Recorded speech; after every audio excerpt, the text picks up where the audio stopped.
Halo, nama saya Yoce Ludia Haning dari kelas F. Di sini saya akan mereview tugas dari kelompok 1 sampai 3. Yang pertama, pengertian paradigma dan dasar-dasar penyelenggaraan PAUD non formal. Yang kedua, pengertian memahami karakteristik dan konsep peserta didik dalam tenaga kependidikan non formal. Yang ketiga, prinsip-prinsip dalam penyelenggaraan dan pembelajaran PAUD. Pengertian paradigma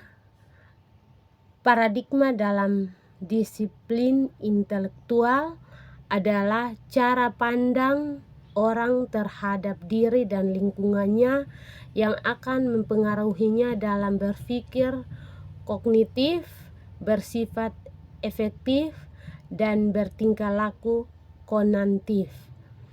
Paradigma juga berarti kesimpulan, keyakinan dasar, nilai, teori, konsep, dan metode yang membentuk landasan dasar bagi pemahaman seseorang atau suatu disiplin ilmu. Tujuan paradigma itu sendiri yakni membentuk kerangka pemikiran yang mendeteksi dan terlibat dengan berbagai macam hal atau dengan orang lain.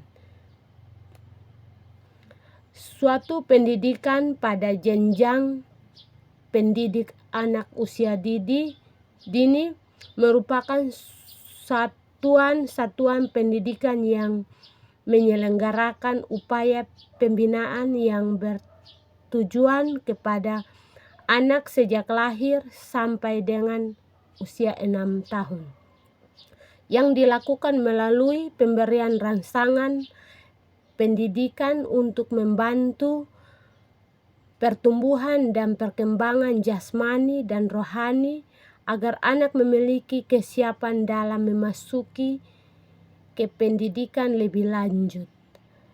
Penyajian data PAUD sebagai bentuk suatu pendidikan berbeda dengan PAUD sebagai program atau layanan pendidikan. Yang berikut, karakteristik PAUD non formal. Yang pertama, fleksibilitas waktu dan tempat. Program PAUD non formal seringkali diselenggarakan di tempat-tempat yang mudah diakses oleh anak-anak dan orang tua mereka, seperti taman bermain, perpustakaan, atau pusat komunitas.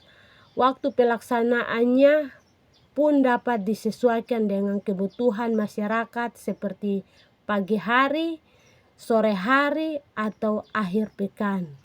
Yang kedua, kurikulum yang terpadu. Biasanya kurikulum PAUD non formal dirancang untuk mengintegrasikan berbagai aktivitas pembelajaran termasuk bermain, bernyanyi, termasuk berkarya dan berinteraksi sosial.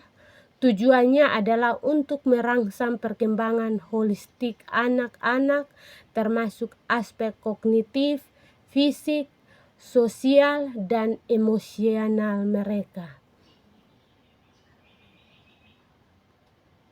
Yang berikut,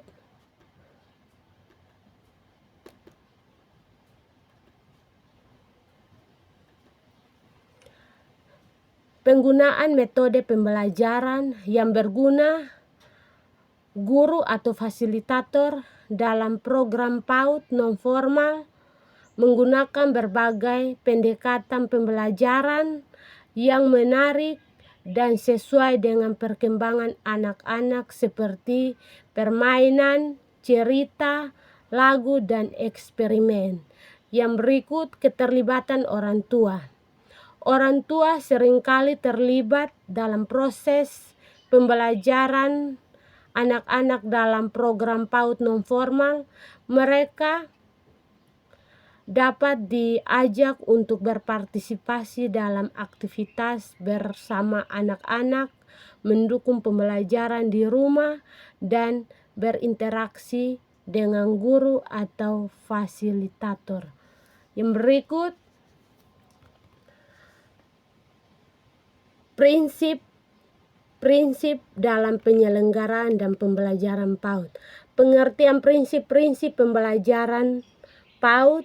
Prinsip pembelajaran merupakan landasan berpikir, landasan berpijak dengan harapan tujuan pembelajaran tercapai dan tumbuhnya proses pembelajaran yang terarah, berorientasi pada kebutuhan anak, sesuai dengan keunikan setiap anak, berpusat pada anak, lingkungan yang kondusif.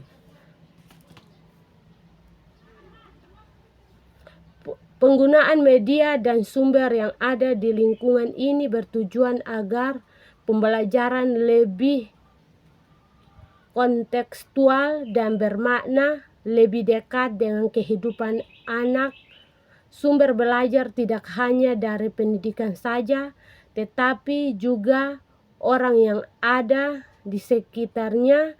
Misalnya, anak dapat belajar tentang tugas dan cara kerja petani, peternak, polisi, dan sebagainya. Sedangkan media belajar anak dapat menggunakan air, tanah, pasir, batu-batuan, kerangka, daun-daunan, ranting, karton, dan botol bekas.